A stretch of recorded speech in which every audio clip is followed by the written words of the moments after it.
Welcome to the party. I'm Sam Ekstrom, and today we have 10 massive Vikings predictions to deliver to you, and I'm probably going to get reckless. Hi, welcome to the party. My name is Arif Hasan. We're going to be talking about punt returners that are very stout, cocky built, narrow, thick, strong legs, with really big glutes. Welcome to the party. I'm Luke Braun from Locked On Vikings, and I'm excited to lose some bets this season. Welcome to the party. Luke Inman for Superior Sports Talk, telling you why you should jump on the bandwagon for Kirk Cousins for MVP.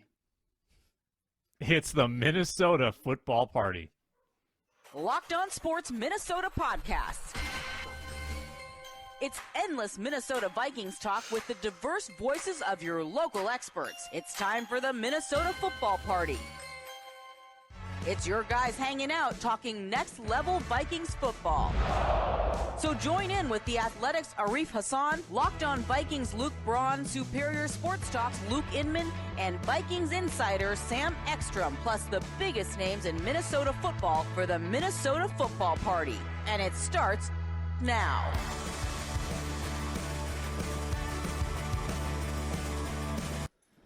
What a show we have today. It's Vikings-Packers week, and the full team is assembled here. Luke Inman of Superior Sports Talk, at Luke_Spinman, Arif Hasan of The Athletic, at Arif Hasan NFL, Luke Braun of Locked On Vikings and the Locked On Vikings postcast, at Luke Braun NFL. Check out, I'm out of breath. Check out his Patreon. His Jalen Rigor's Cavs do that to you. Yeah, during the intro video, I had to run and get my dog outside. That's why I'm so exhausted. Sure. Today on the show, 10 massive predictions about the Minnesota Vikings. Now, guys, this will live forever. So we will be revisiting this in 4 months and see how we did. 10 big predictions. We're also going to gamble. We're going to have a $1,000 bank. Fake money, of course. But we're using the BetOnline odds to make our predictions against the spread this week. We've also got Kirk Cousins MVP talk to kick off the show. But make sure you're subscribed to Locked On Sports Minnesota. You can find the videos on YouTube or the podcasts wherever you get your podcasts. Make sure to comment on this YouTube video, hit that bell, help people find the show by liking, subscribing, commenting, all that jazz. And check us out on Twitter. Hit me up at Sam Ekstrom with your thoughts on the purple. Kirk Cousins MVP? Michael Irvin thinks so. Kyle Brandt thinks so. I believe he's 40-1 on the BetOnline odds going into the season for most valuable player, gentlemen.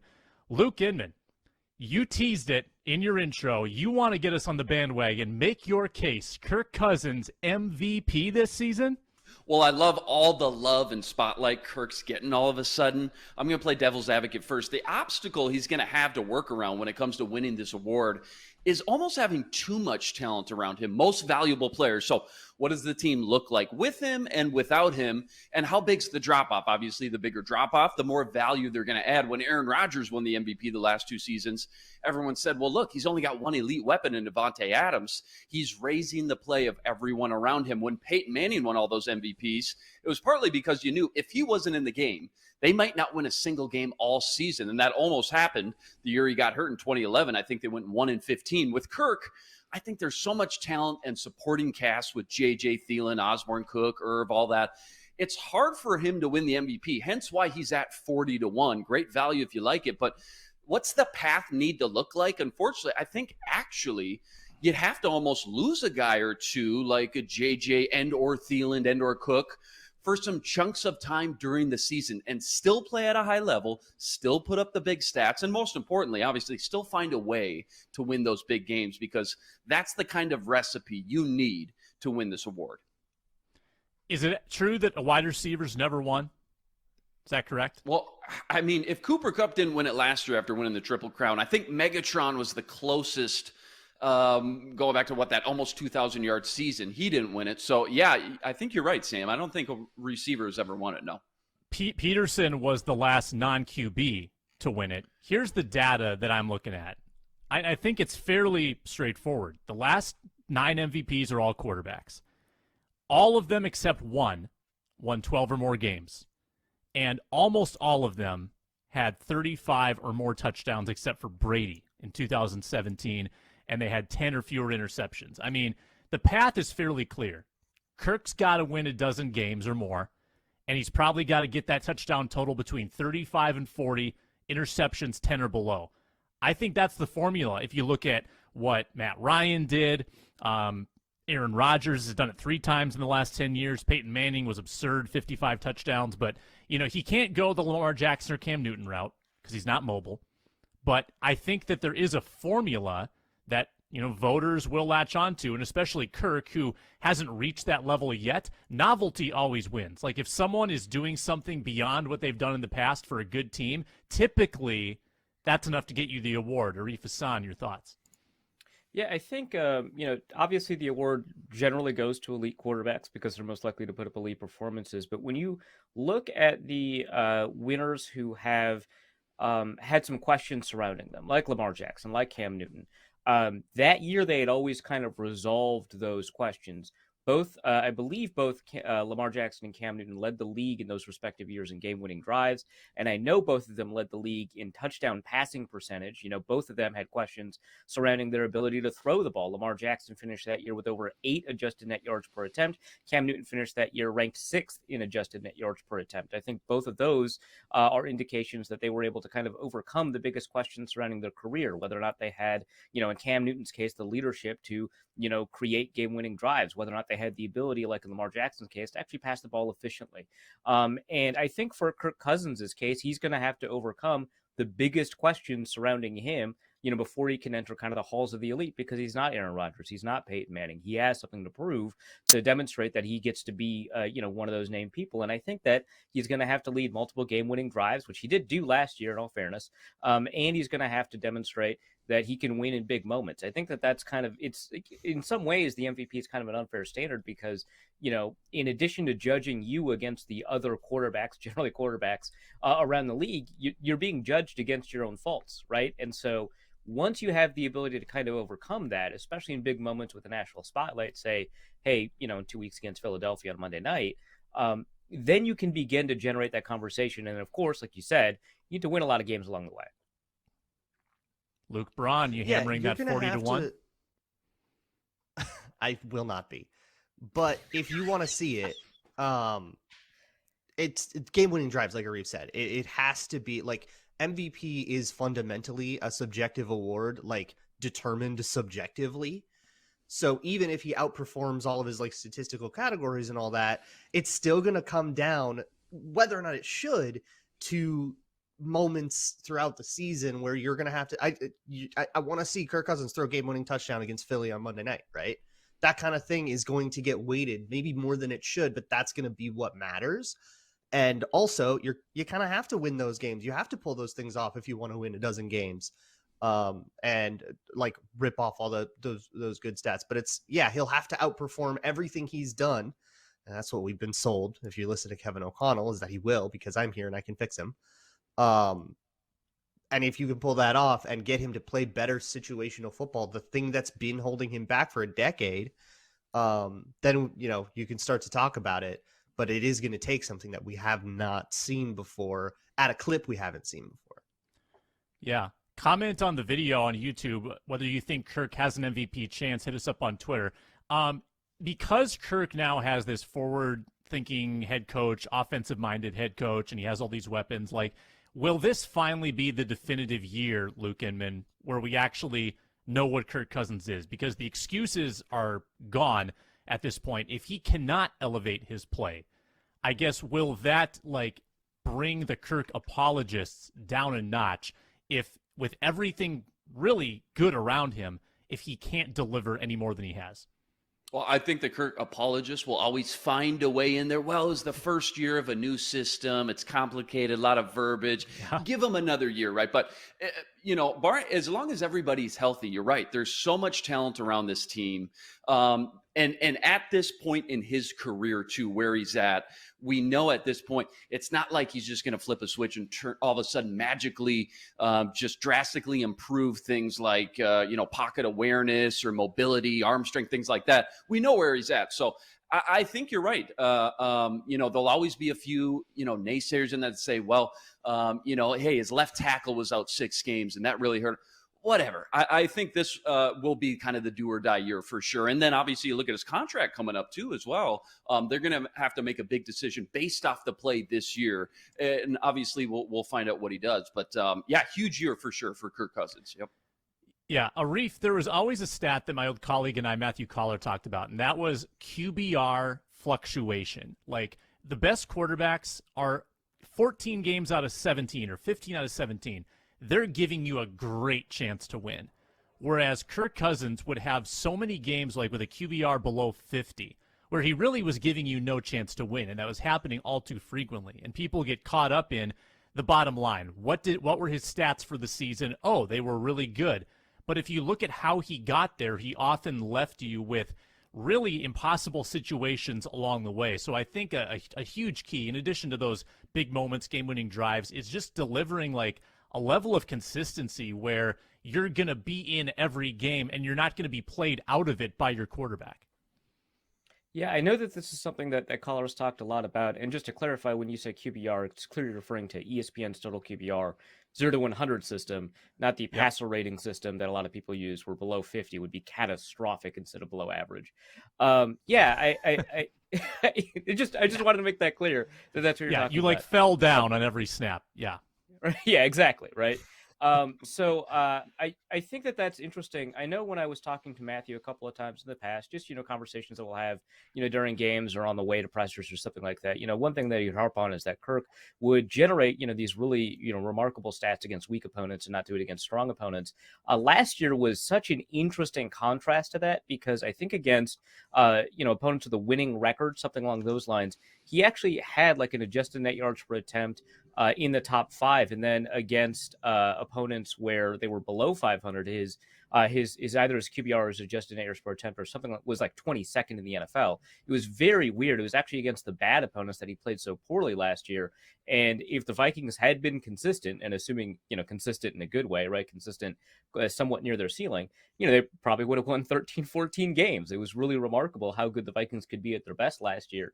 And the quarterback position is a big part of it. I think one thing that kind of gets lost in the performances last year is, yeah, of course, if the defense didn't give up so many points at the end of halves, things would have been a lot different. But one way to make sure the defense is not giving up points is to have the ball and keep it. And so some of that defensive performance, not all of it, not even most of it, but some of it is on the quarterback and on the offense just in general, not having 3 and outs near the end of games. I think that that's kind of getting lost in a lot of the shuffle. And that's a big part of your performance in high leverage situations, is your ability to maintain possession when you need to maintain possession. And I think having all of those elements together, making sure that, the situational awareness, making sure that the consistency, making sure that everything that you do enables winning, as opposed to, generating, 60 yards on an 80-yard field with no time left, that's a nice empty stat. Making sure that everything you do improves your odds of winning, as opposed to kind of helps in some of these, tertiary efficiency statistics that, Cousins is very good at generating. He's a top 5 quarterback in most efficiency statistics, but doesn't seem to translate into wins. And for the record, the QBR thing, last year, 13 against Cleveland, 28 against Detroit, 41 against Dallas, 40 against San Francisco, 32 in a win against Pittsburgh when he went 14 of 31. That's right. 23. That Pittsburgh game was wild. Oh yeah, that was crazy. 23 against Chicago, 44 against the Rams. Like there was plenty of bad Kirk last year that people conveniently forget because the defense did take a lot of heat. But I mean, Luke Braun, you have to admit that there were some games like Kirk was getting legit MVP talk after week 3 last year, and then he played the Cleveland and Detroit games. It's symbiotic. Football's a symbiotic game. And this is why I get immediately, I want to check out of conversations when they start going well, was it Kirk's fault or the defense's fault? A, both. B, they affect each other. If the defense, like Arif said, if you go 3 and out in a 2-minute drill after the defense gives up a touchdown with 150 to go, and then you go 3 and out and put the defense right back out there with 120 to go, and then they give up another score, some of that's on you. And then on the other hand, if, the defense is putting you in a situation where you have to throw a whole bunch because they let the other team score 35 on them, and now you're chasing the game, and now that's going to change your play calling, and now the other team can pin their ears back and pass rush is going to be harder. And it's all symbiotic and it all affects each other. So I feel like with Kirk, too often we get into this world of like, well, here was his stats and here was what the defense did, and really it was the defense. It wasn't his fault, and we're taking a result and working backwards. Look at how Kirk played. What did he do? Did he throw a lot of good touchdowns? Did he play well? Did he make decisions that were good, or did he check down when he wasn't supposed to? Look at what he did. That's where I go. But MVP is not an award that like thinks that way. And the people who decide MVP are going to think a little bit more results based. So it is going to be like a couple of, it's fundamentally unfair. So if the defense does give up a whole bunch and Kirk Cousins is chasing games and things go wrong, that would be a thing that prevents him from being an MVP. So not only does he have to play well, kind of has to get a little lucky too. Yeah. That was way too nuanced of a take, though. It's got to be more black and white, Luke. You know that. Come on. Yeah, we need to clip Polarity. this for Twitter. Yeah. Yeah. Clickbait. That's what people accuse us Kirk of. was Cousins such a wins good MVP. point, I'm though. drinking mayo That's right. coffee on a live stream. Clip that. That was such a good point, though, by Arif, though, that it's not just one thing; it's a multitude of things. And now I'm very interested. What was Kirk Cousins' efficiency in those final 2 minutes? How many 3-and-outs did he go? Those are stats that now I'm very intrigued to know. When all of a sudden, obviously, all the defense takes all the heat for those last 2 minutes and the half in the final game. What did Kirk Cousins do in those last couple minutes? I'd love to know and kind of cherry pick those stats. Yeah, no, Yeah, the I'll take a Vikings look. had numerous instances where they had a chance to answer a late drive inside of 2 minutes. Instead, went 3-and-out, gave the ball back for the team to score twice in the last 2 How many minutes. times did That we say, happened on- okay, just need one first down here and it should be locked up. That's all you need. And they couldn't do it. Hard to say now, but I think if we were to go back and find out, I think that would just be able to add a little bit more fuel to the fire. Yeah, that'd be fun to track. One kind of sort of relevant, it doesn't directly answer your question, but it kind of speaks to the broader nature of it, is, Alec and I worked on a piece on Kirk Cousins that went live this morning. One of the statistics in there is Kirk's performance in the final 2 minutes of the game, not final 2 minutes of the half, which I think is a lot of what we're talking about, but the final 2 minutes of the game over the last 3 years, what the Vikings have done in situations where either they need a touchdown in order to win or tie the game, or they need a score of any type. And in that first scenario, in the final 5 minutes of the game, if they need a touchdown to score, the Vikings rank 24th in touchdown rate on those drives. 24th, right? That's pretty catastrophically bad for somebody who's supposed to be an average or above average, or in terms of some efficiency statistics, top 5, right? If you're going to be in the MVP conversation, you need to bring your team up to that level. Now, if it's a score of any type, right? If it's a field goal or a touchdown or anything along those lines, if the Vikings are within one score, the final 5 minutes of the game, the Vikings rank 22nd in scoring rate. Now, mind you, that one is a little bit different because in that situation, the kicker matters, and the number of missed field goals leads the league with 3. But the rate of missed field goals, like 12.5%, something like that, is dependent both on the offense's ability to get the kicker into a reasonable range. Like, I don't want to put it on the kicker if they miss a 60-yard field goal. But also, even when you add in missed field goals as if they're all made, the Vikings still don't climb above 15th. They're still a below-average team in the final 5 minutes of a game where they need one score to win. So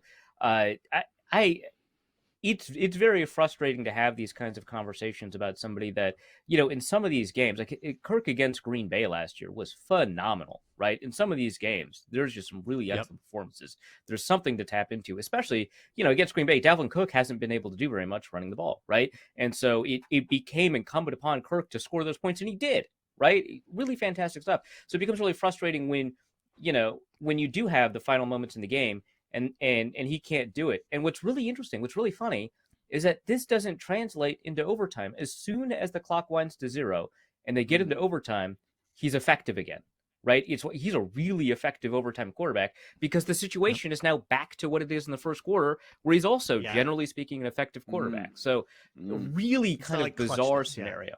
Yeah, exactly. He did that in Baltimore last year, though. Well, yeah, but I mean, like, he didn't fumble the ball against Arizona, right? It's interesting because I think it has to deal with situational awareness and how you're play should change when you have to deal with 2 minute or 4 minute scenarios. It's just that's not something that clicks for him. And Kirk, as he said yesterday, and as Kevin O'Connell said yesterday, they're not really looking for him to change. They expect the same Kirk, which is mildly controversial. I mean, you might expect people to be a little more gung-ho about the prospects of getting the most out of him, getting more out of him. But no, Kirk is going to be Kirk.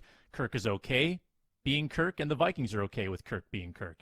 So a lot of Kirk being Kirk. We've got a packed show left today. We got predictions to make for the upcoming season. Before we get to that, a reminder that if you are not ordering Built Bar Puffs, what are you doing? Because they're so delicious, delectable, delightful, light, fluffy, textured cookie dough chunk puffs, only 160 calories, a whopping 15 grams of protein. Don't walk, run to Built.com. That's the web address. Go on your phone, go on your laptop, and order Built Bars because they're made with collagen protein and your body absorbs them more efficiently. They taste great, and they're great for you. I like to have one every day before the Minnesota football party so I can have energy to make it through this show with these rascals. You're going to love them. Cookie dough chunk puffs, Built.com. Promo code LOCKEDON15. Get 15% off your order so you can buy dozens of them. Use promo code LOCKEDON15. That's LOCKEDON15.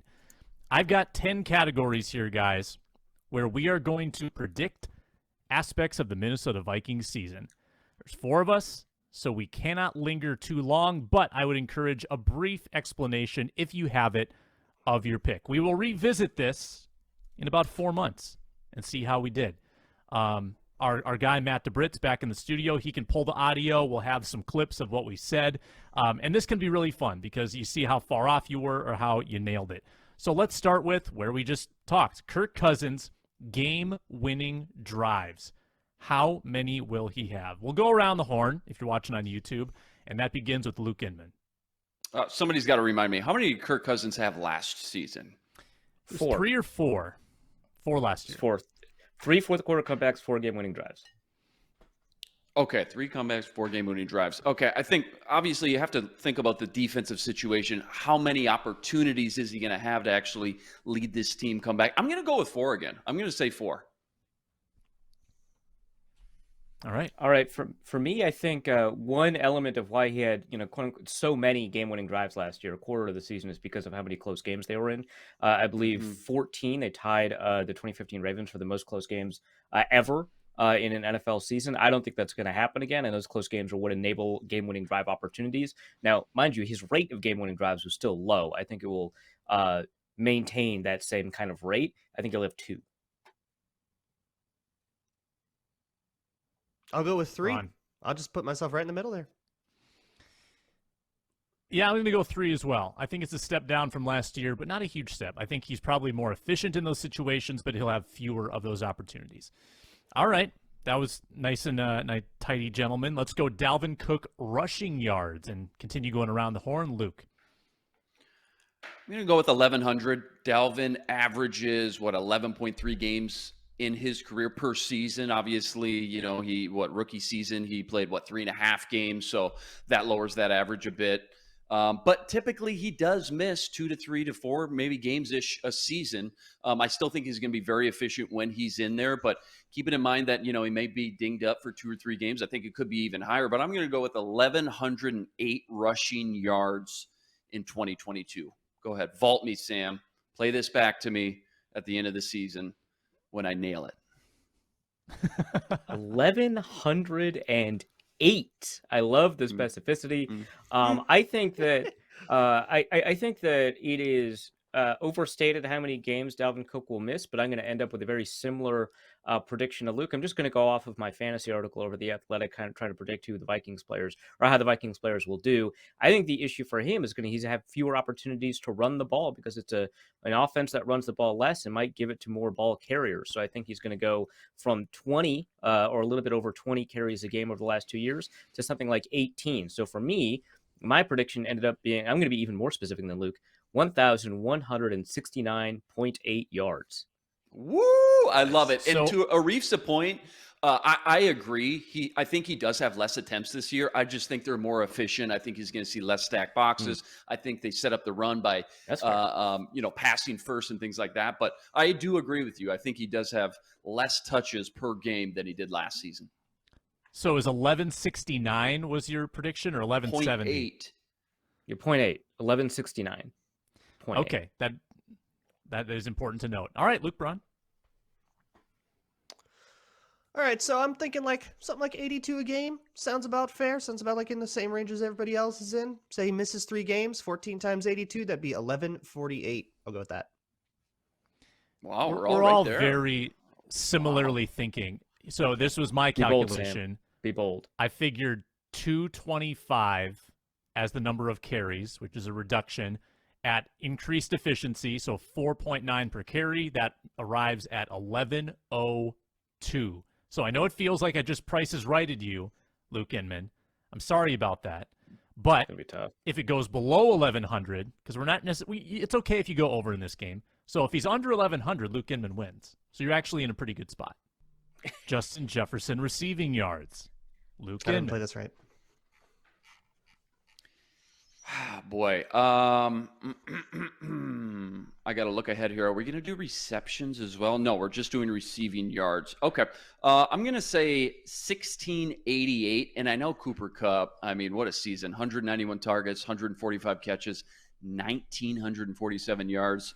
I do think Justin Jefferson has the best statistical season of his career. I think he catches well over 100 balls. I think he isn't in that Cooper Kupp role. But 1688, I think maybe to some even falls short of some expectations that we put on him. Still an incredible season. 1688, final answer, Sam. All right. I'm going to say that Justin Jefferson does an exact repeat at 16-16. The reason for that, I think, is, he's been completely healthy his whole career. That doesn't mean he will continue to be completely healthy. I think he misses 1 or 2 games, but I do think that he is going to get more yards per game and a slightly more efficient offense.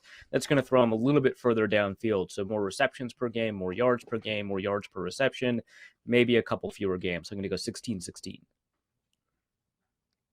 We are being way too responsible. JJ Do says it. he's going Go over for it. 2K. I'm Go not going for to it. tell him he's wrong. 2010. Let's go. He's setting records. Over Let's 2,000. go. Somebody's got to That's the represent kind of Justin homer Jefferson's take own we opinion on need. this.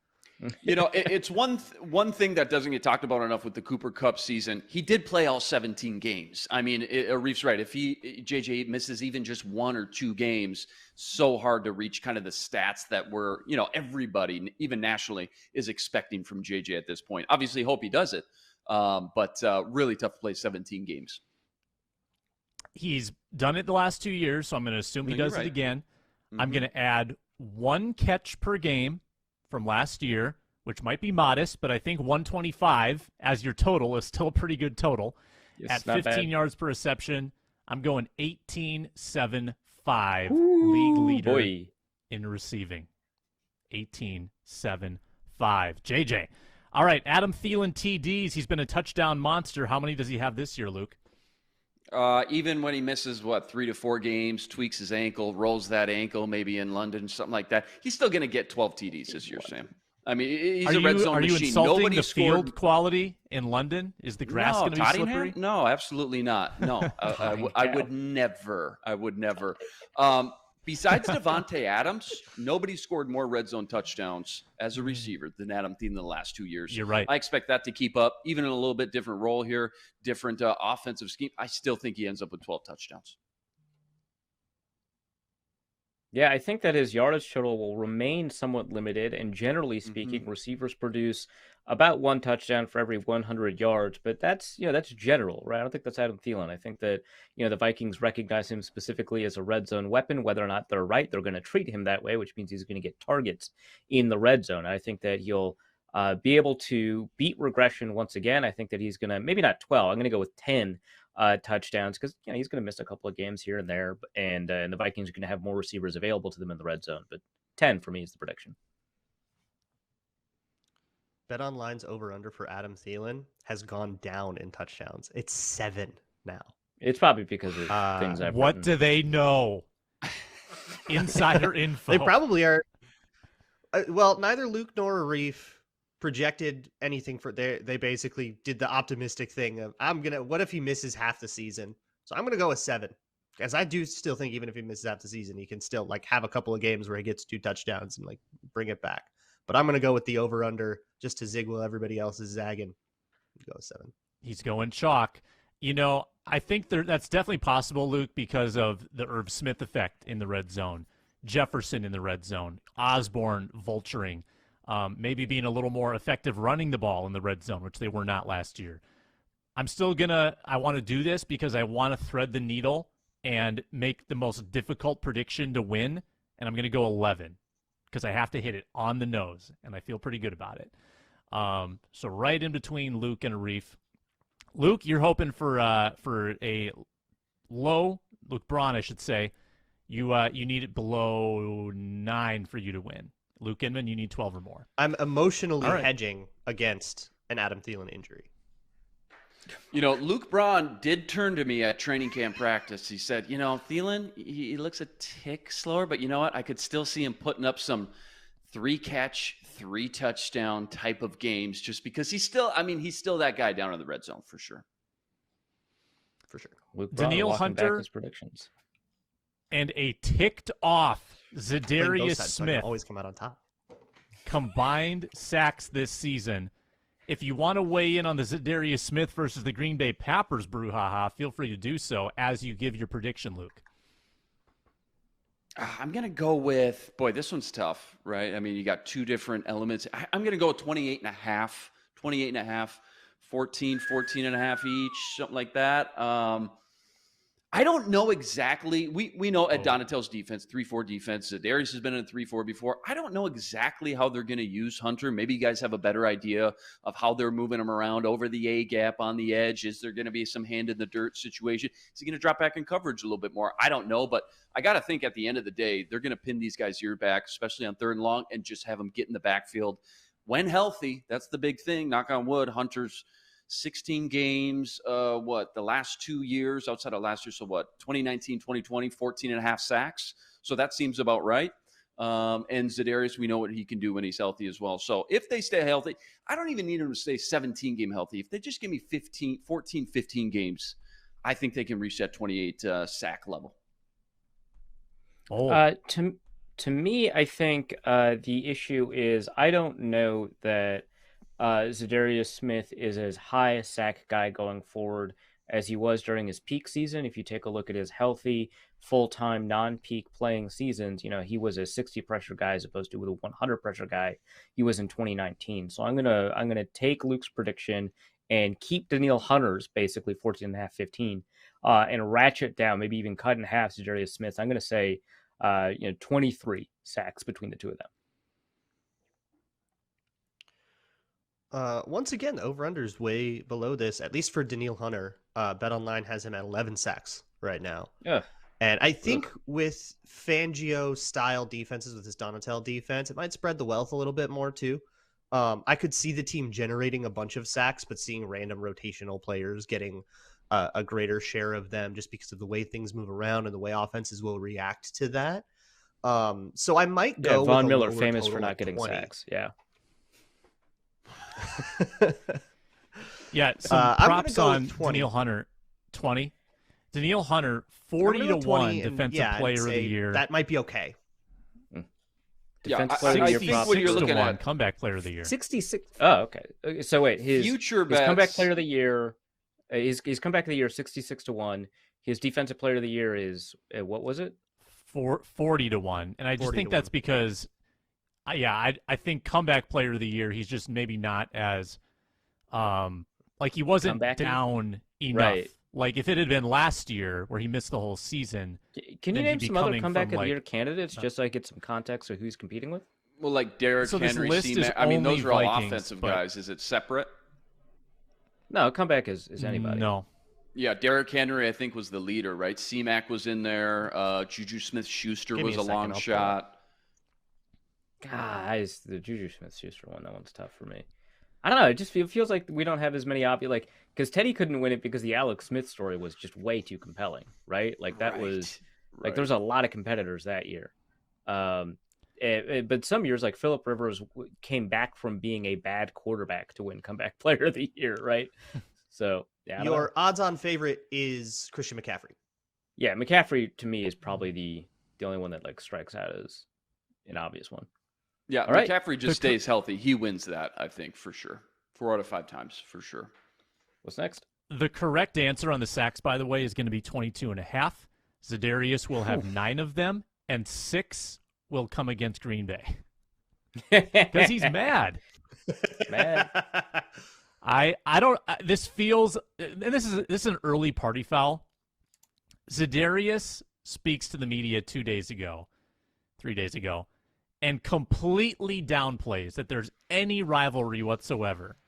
Then national guy calls him on the cell phone, and he spills his guts about how bad Green Bay treated him.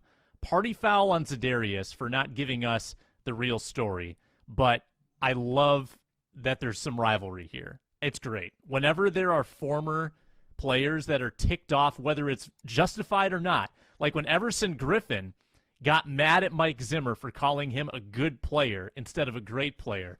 I love that stuff, so I'm all about it.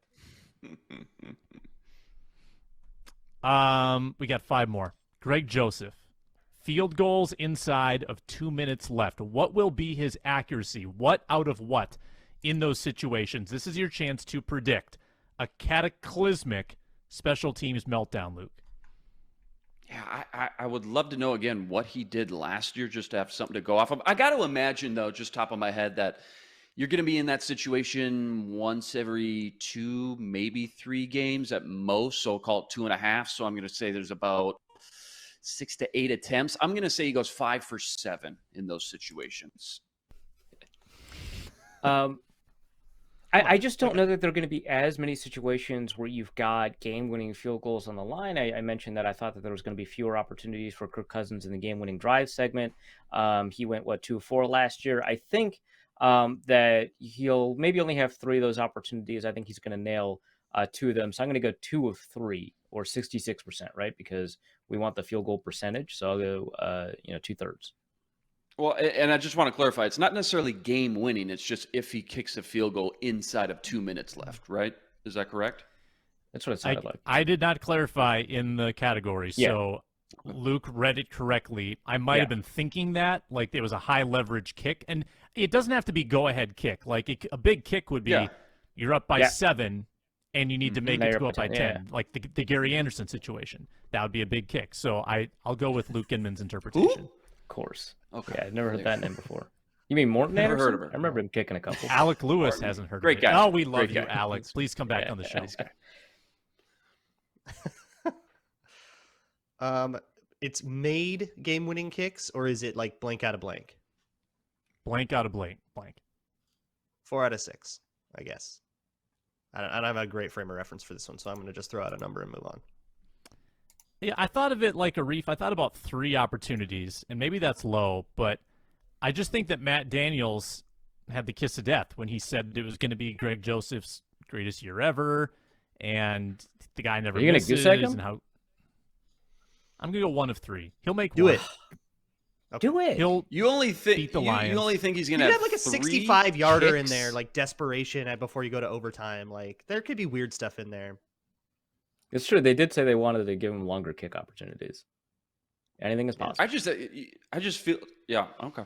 All right. I guess I'm at a disadvantage because I go first. Maybe mine seems way high. I just think in 17 games, 2 minutes or under, 1 minute and 50 seconds left to go up 9 instead of 6. I just think he'll have more than 3 kicks, but I could be way off. We'll find out.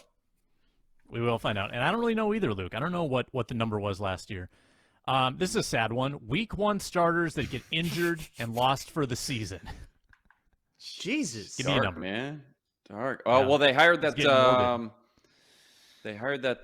guy from the Rams, Tyler Smith. Can't remember his name top of my head, but he's got a great track record. I'm going to say 0 in week 1 specifically. I'm going to say 0. Well, it's people who started week 1 who then go on to sustain a season-ending injury, right? So it's not number of injuries that occur in week 1. Not in it's just week 1. the starters. Don't change it. Yeah.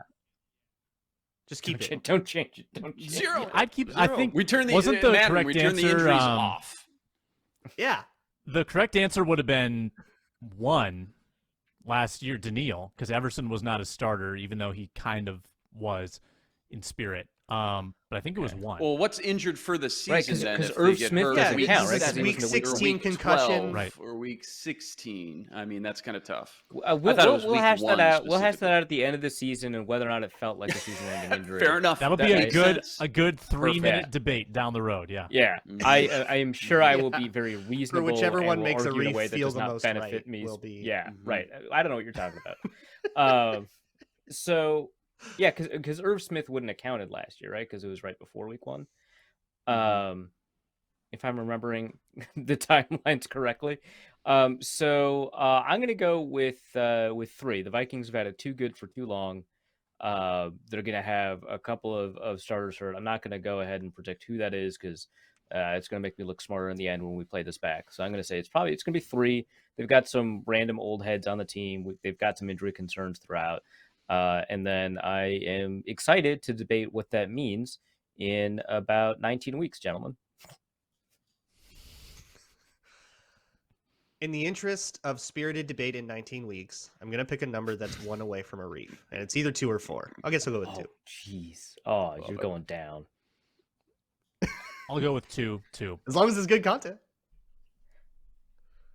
So okay, 2 I'm for in me. the middle. That's I'm going to be writing up argument briefs for every possible scenario starting at this moment. Wow, you guys are I'm gonna dark. call my You think shot. there's going to be that many injuries? Oh, Wow, you don't guys do don't that. bleed. Wow. Come on, man. Well, Zero. the issue is- Zero. The issue is that other Zero. people bleed too much. That's our concern. That's true. Patrick Peterson and Christian Darrisaw. No, literally. Sorry, guys. Oh yeah, there you go. Okay. In-season All right. acquisitions by Kwesi who play 100 or more snaps. So people he picks up who actually contribute. Just to clarify, this does not include special team snaps, or does it? This does not. Okay. Well, that's good clarification there, Reef, because that's huge. I'm trying to think last year, how many was it? They traded for Chris Herndon 2 years ago. They traded for what? Ngakwe? Herndon was not an in-season acquisition. Okay. I'm going to Ngakwe go both with... was and was not an in-season trade. Did he even play more than 100 snaps? I'm going to go with 1. And Let the team in honestly, sacks, bro. I don't even know if it's going to be 1. I'm going to go with 1. I'll start the round table. I'll go with 1, Sam. Here you go. So- 1 is the number. Sorry, the fact that I'm I forgot about Ngakwe leading the team. I'm losing my mind. He did. He was Okay. gone by week 6. Oh, well, I'm happy for him. Sounds like he's happy. with Nice the guy. Raiders or Great whoever. guy. Great Yeah, guy. he's doing way better. Well, and so- Daniil was gone after 6 games as well, and he lead until like the last week when DJ Wanham. That's right. Passed him? When DJ Wanham got a cleanup. When Justin DJ Fields Wanham- gave it to him. Right.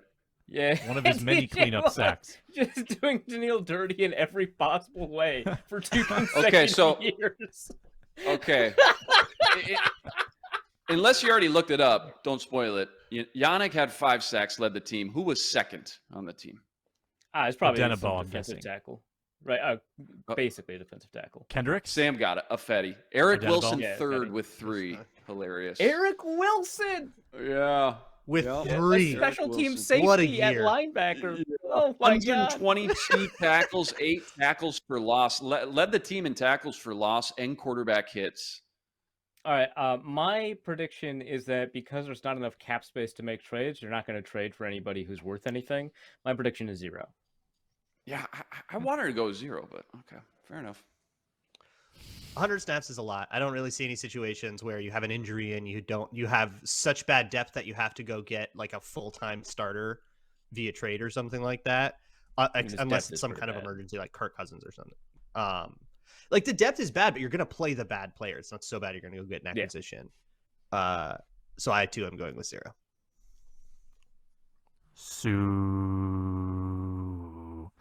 I think, isn't there some incentive? Isn't he a free agent? Like that doesn't count as a trade. You said acquisition. that again. Oh, No, it's okay. acquisition. Do that again. Yeah, you're right. Acquisition. You're right. You're right. I'm still He's saying free 0. agent. 100 snaps is a lot. Isn't there some incentive to wait to pick these guys up until the season starts After for week cap 1. implications? Yes, there is. Just saying. I'm going to go 1. It's going to be a big one.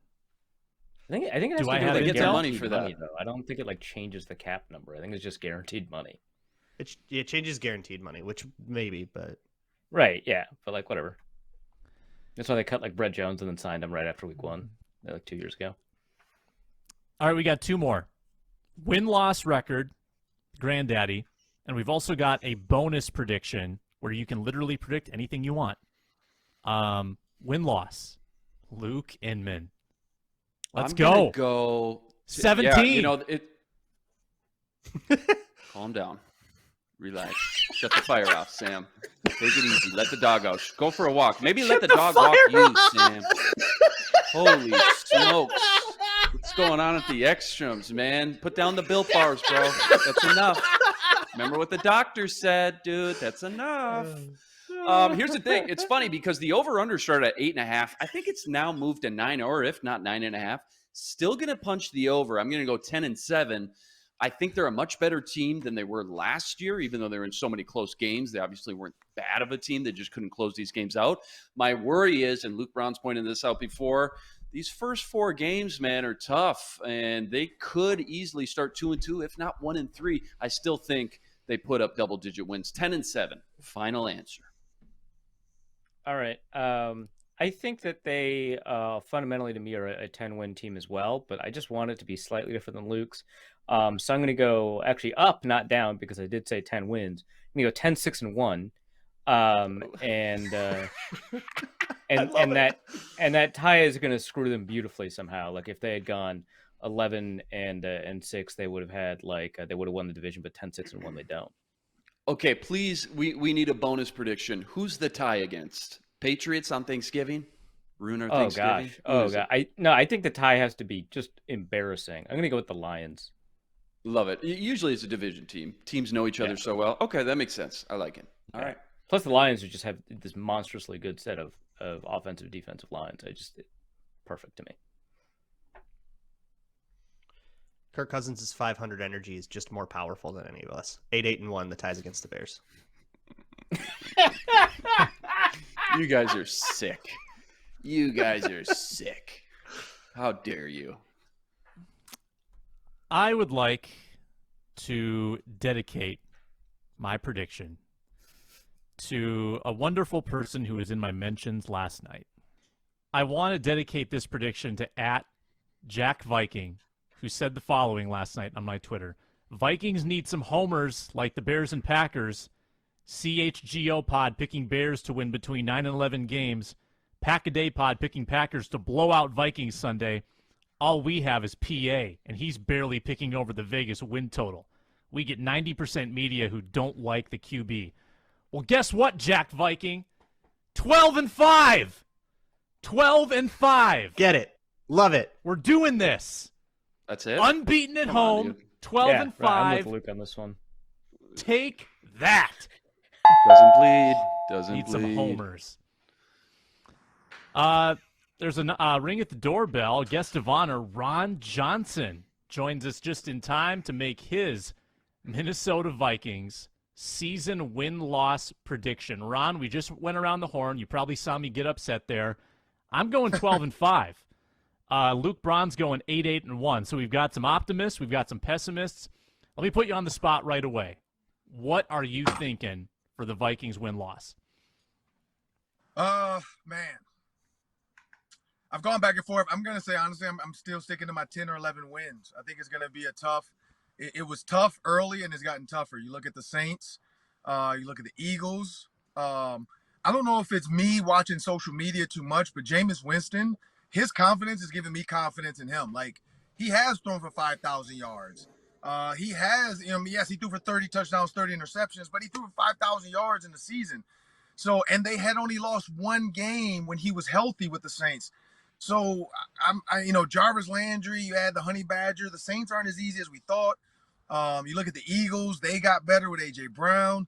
I'm just not completely sold that those are easy as wins as I thought they would be. So I'm going to stick with like 10 to 11 wins. It's going to be a tough one, but again, we never know. I said they split with the Packers. If they find a way to beat the Packers twice, beat the Bears twice, and beat the Lions twice, that's 6 right there. So we'll see. Game 1 is going to tell us, but I'm going to go with 10 or 11 wins. You're the leader of the Kirk Cousins fan club, though. I was expecting 13 or more. People are talking about Kirk Cousins MVP, Ron. You got to go big with this guy. Ron has too much respect.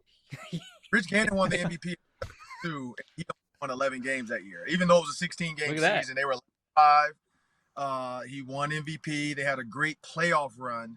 So season doesn't matter as long as they make the playoffs. I feel like Kevin O'Connell's going to do enough with Kirk Cousins that once they make the playoffs, that's when it's going to count. But yeah, Rich Gannon, 20 years ago won the MVP. My rookie year in the NFL. John Gruden had just left and went to the Bucks.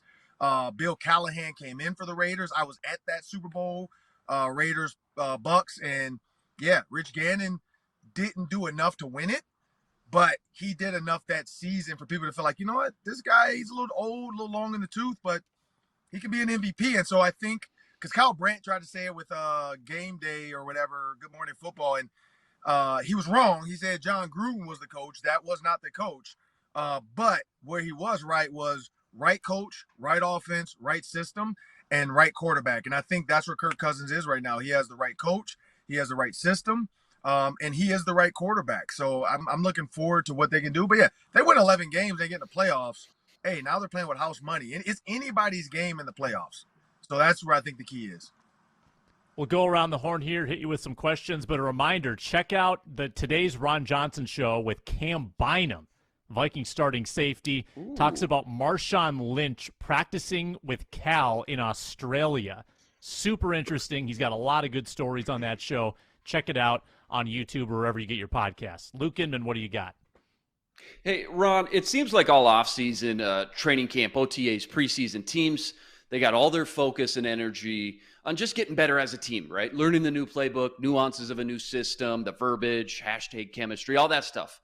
So at what point do teams usually start preparing for their week 1 opponent? Is it just like any other game where you start prepping the week prior? Is it immediately after their last preseason game? Or especially when it's a huge game like opening against the Packers, is it kind of in the back of everyone's mind throughout the entire offseason workouts? Like, when does the game planning officially start? It starts today. To be honest, it starts today. For the coaches, they've already been planning this. Like, they started probably planning this first summer meetings together. They were getting ready because they know the staff's going to be there. Kirk Cousins probably got some inklings of what to expect for the Packers. Adam Thielen, Dalvin Cook. But the guys you can't give the playbook to are the guys you might cut. And so that's the other part of this is they can't unveil everything all summer because they're going to cut guys. And that's why you see so many sneaky signings where like they'll pick up a Vikings player the week they're playing the Vikings, hoping that they can get some intel from them. But at the end of the day, it starts today for all especially the rookies, Lewis Seen and those guys, even though they probably knew he was making the team. All those guys, it started first thing 6 a.m. this morning, I'm guessing, when they got their iPad uploads and they got to the facility to lift weights or whatever they had to do. It starts now. When they hit the field today, that's the goal. Like, that's the goal. Or sorry, no, yesterday. My days are off because of Memorial or the holiday, Labor Day. Yesterday. So yesterday. Today is Thursday. I'm got to get my days together. So yesterday, Wednesday, it started. Not today, Wednesday, because today is not Wednesday. Today is Thursday. But we only worked on Tuesday, Wednesday. So today to me is Wednesday. But whatever. But yeah, yesterday. So it started yesterday. We got all their film and stuff. So like when we saw Cam Bynum come off the field yesterday, that was the first time they all probably saw, like, this is how we're going to attack Aaron Rodgers. This is the coverages we're going to run. Cam Bynum talked about playing cornerback and how he continues to cover guys because he loves covering still in the slot. He was a corner for 4 years. You don't just let that go, but he knew, like, hey, I got to be a safety. Trying to figure out and be a safety and be in this mix of guys, I think that's going to be the key for the team. But it started yesterday. The planning started yesterday. Once they made the cuts, it started, inkling in and trickling in for the players. They're like, hey, here's the playbook. We let all the guys go. And it's time to get ready for the Packers. iPads got uploaded. But yeah, yesterday and Wednesday is when they started focusing on Packers. That's really interesting. For some reason, I thought it would be a little bit before that, a little sooner, especially against the Packers. But it makes a lot of sense, right? The reasoning makes total sense. You don't want the Bill Belichick's of the world going out and plucking these guys and stealing some playbooks and some of your schemes and things like that. So that makes a lot of sense. Very cool. In honor of Za'Darius Smith, be it as a player or as a member of the media, what's the pettiest thing you've ever done? I don't really know. Like my petty is like my toxic trait, I guess. Like I send a lot of as per my email.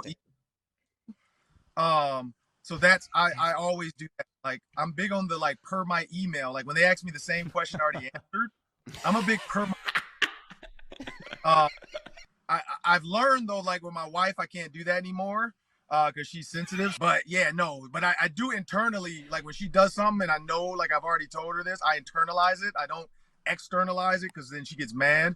But no, yeah, that's kind of my petty trait. I constantly do the per my previous email, or like I'll screenshot a text and send it right back to the person when they say, "Oh, I didn't see it." Like, "Oh yeah, you responded though, like on Tuesday. Here's your text." Can't come back from that. Like your only response has to be like my. So yeah, that's my level. Oh, that's good. I love that. That's great. I love that. I love that. I'm gonna circle back to football a little bit. The pettiest thing I've done on Twitter. There's a guy at Fox 9. I won't say who, but I know he's a Badgers fan. And so when the Badgers lose to anybody, especially somebody they shouldn't lose to, I constantly come up with, like, I have memes in my holster waiting for Badger losses. I can just spam stuff. I already got like things ready to go for this season. The minute they lose to somebody, that's why I was hoping Iowa lost. But it's not as fun because like Ian Leonard at Fox is the only real Iowa guy that I know. But there's another guy at Fox that like he takes it really personal.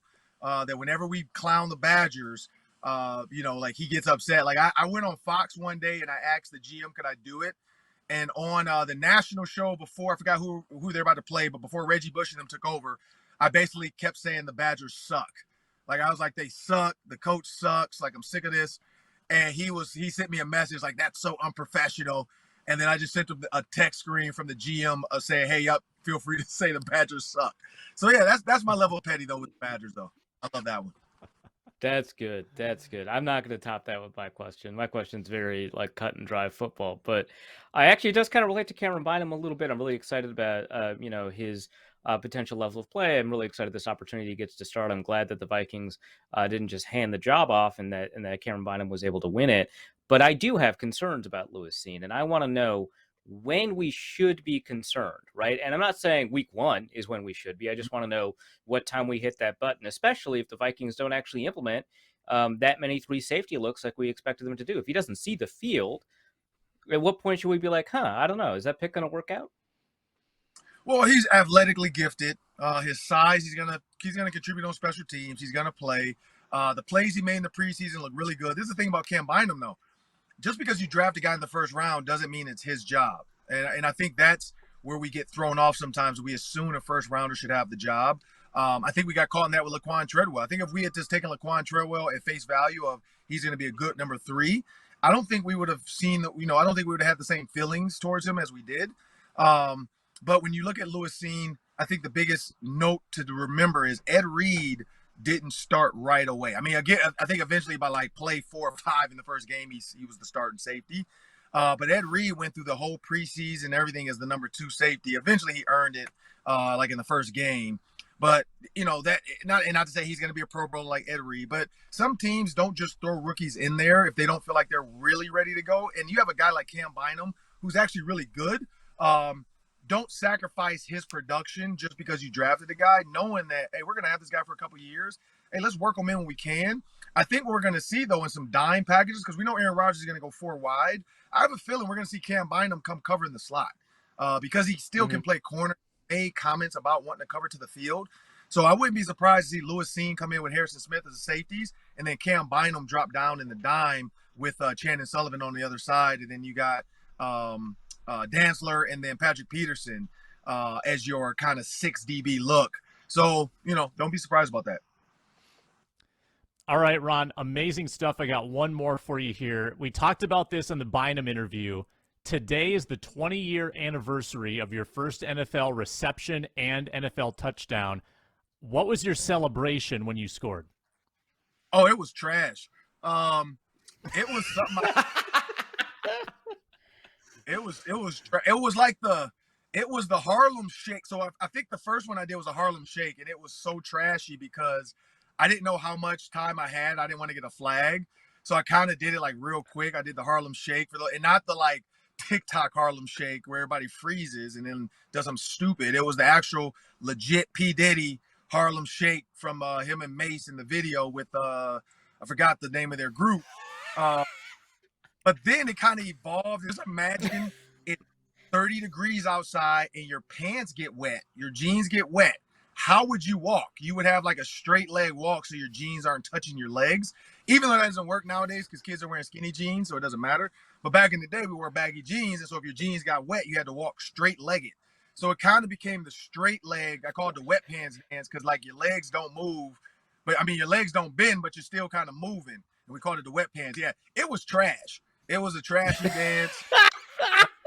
Like I wasn't Cam Bynum draft day prepared to like celebrate. Like I didn't think I was gonna score. Like that's the thing. Like I wasn't prepared to score that game. Like I would love to go back in history. I talk about this all the time. I would love to go back in history and talk to myself and say, hey, get ready for the first game and have a legit dance ready because you're gonna score. Because I just wasn't ready. Like I scored and I like jumped up like, wait, what a minute, I scored? And then it was trash. Because we couldn't celebrate in college, so I really didn't have a college celebration. Yeah. But it was like the Harlem Shake mixed with the wet pants. It was terrible. That's a great story, though. I think Ed Reed or Bart Scott blocked a punt against the Browns. And then I did the dumb dance again. Like I scored that game. When we get to the bench, like we're mic'd up talking about the punt block, and you hear somebody say like, oh, I see you hit the wet pants. And back then I'm like, oh, that was cool. I look back, I'm like, oh, that was the dumbest. Like, what were we doing? Like, we just, like, it was dumb. Only in 2002. Antonio Brown does the stupid like take that stuff off dance, or put that stuff on. I don't know what he's doing. So yeah, so there's dumb dances everywhere. That's true. Ron Johnson Show, Mondays, Tuesdays, Wednesdays, the Roundtable on Fridays. Check him out, Vikings Game Day Live as well. Ron, thanks a lot. No, appreciate Thanks, it. Ron. Thanks, Ron. At 3 Ron Johnson, hit him up on Twitter. He joins us every Thursday. All right, before Arif has to go, we're running out of time, but we got to do this. We've got to gamble. We've each got $1,000 in our mystical bank. These are the rules. Using the BetOnline odds, we're going to make one prediction against the spread, one prediction for over-under. We can't double up on the same games. It's got to be different. Going to be a snake selection starting with Arif. I just randomly picked that. We're going to go around the circle. So Arif, Braun, me, Inman, me, Braun, Arif. If you understand the rules, hopefully you do, we're ready to go. Arif, start us off. Oh boy, I really want to do tonight's game, but I think that the numbers on it are actually like quite good. So it'll be tough for that. But I think kind of the very next one actually on BetOnline, which is the Baltimore Ravens, New York Jets. The Baltimore Ravens are favored by a touchdown, and I think the Jets are they're going to start Joe Flacco in a revenge game. I know that people are concerned that the Ravens defense is just not what it used to be, but honestly, I think that secondary is good. I think Lamar Jackson is going to be playing for a guaranteed contract. I think that I really like the moves that they've made. I really like Rashad Bateman. I think the Ravens beat the Jets by more than a touchdown, so I'm going to take the Ravens money line there. Or not the Ravens money line, the Ravens spread there. I forgot one key part of this. You have to wager part of your bank. The max right, part bet of my $1,000. Max bet is $100 in week one. Yep. I really like this one, but I wasn't prepared for the segment, so I'm not gonna go whole hog here. I'm gonna bet 75. And what are the odds on it? It is -116 for Ravens -7. Very specific. All right, Luke Braun. I'm gonna go with our good old Vikings game, but you're not going to like it. I think the market has been way too bullish on the Vikings in this game. I know they're at home, and I know it's week one. We're also contending with week one Sammy Watkins, always a thing to worry about. Always.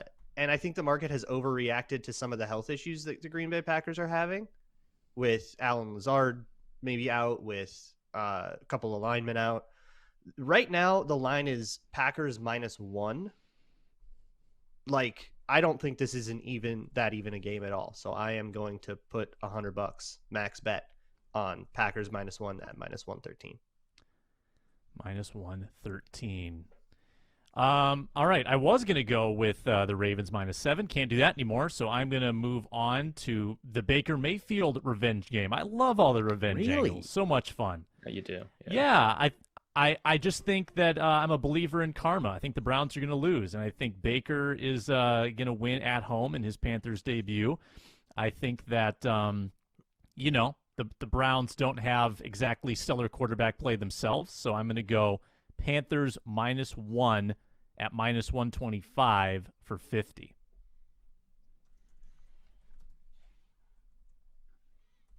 Okay, well, I too was going to jump on that Raven train, but that's out. I'm going to go to my plan B, and I'm going to take the Jacksonville Jaguars +2.5 in Washington. I think they win the game outright. I think we realize and find out how bad of a coach Urban Meyer was and how much Trevor Lawrence needs a legit QB kind of coach like a Doug Peterson. I think that's at +115 here, Sam. I'm going to go whole hog, as Arif likes to say, and hit that max bet button for $100. First underdog taken, and now you get to pick twice, and this will be an over-under bet. Yeah, I'm going to take the over in the Chiefs-Cardinals game inside in the dome, like the conditions. It's high. I think it's actually the highest over-under of the entire week, of the entire slate. It's at 53.5, and I like the over. So what does that say? I think it's going to be an absolute shootout. Mahomes wants to show off his talents without guys like Tariq Hill, and I like it. Over, I think, is at -115 here, Sam. So I'm going to go $50 on that one. Not quite as confident on that one. Still $50, -115 on the over, 53.5. I actually wanted the under on that, and I cannot do it, so I got to rethink my strategy. BetOnline.net. Make sure to check it out. I like, my gosh, the amount of revenge games are insane. Broncos against Seahawks. I think the Seahawks are a bad football team, and I don't think they're going to score very much. And I don't think Russell Wilson is going to set the world on fire in week 1 either. I'm going to go under 44.5 Broncos Seahawks. And $50 on it at -105. Yeah, I don't like any of these over-unders, to be honest. So I'm also going to hedge one. But you know what? I'm going to root for fun. Bills-Rams over 52 at -110, and I'll put a nice, responsible $50 on it. Reese, finish it up.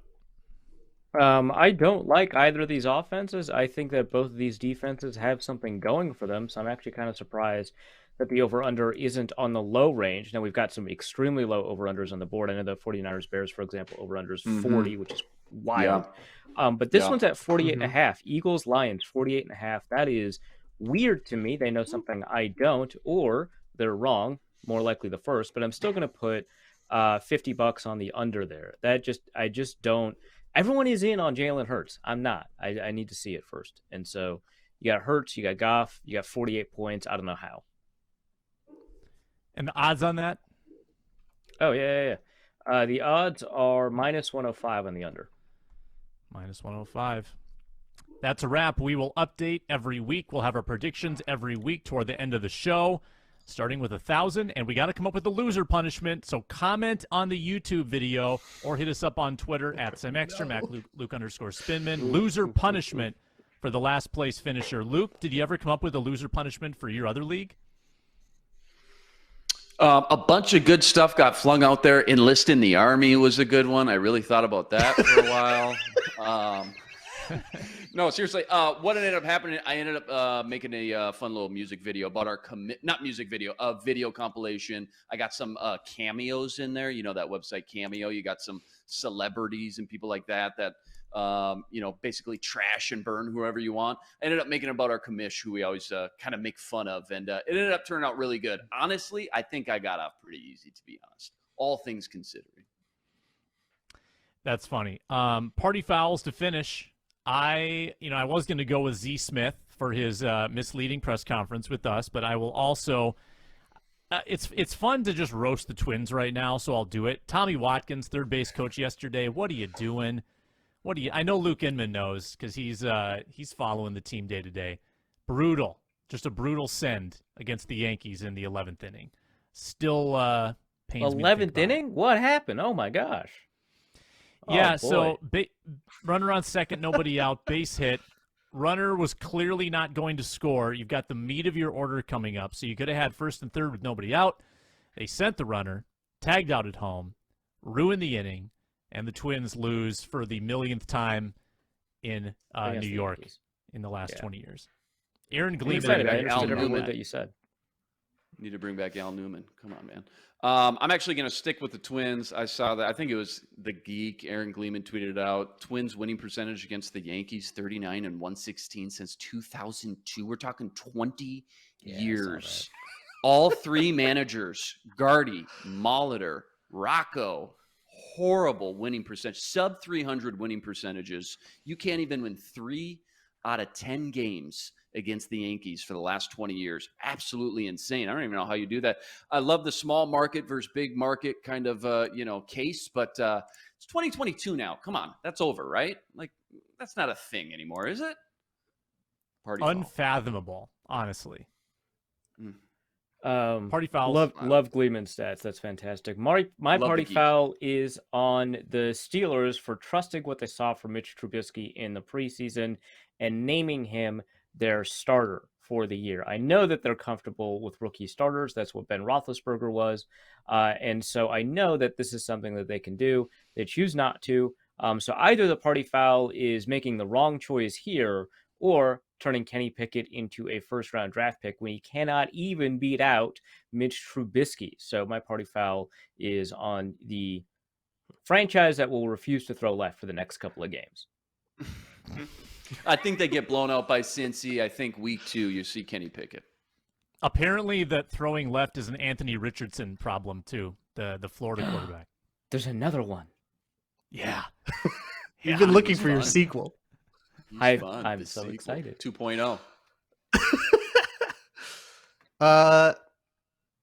My party foul goes to a fellow zone coverage writer, Nick Olson, who spent like 2 days online arguing that Kirk Cousins doesn't have a good arm.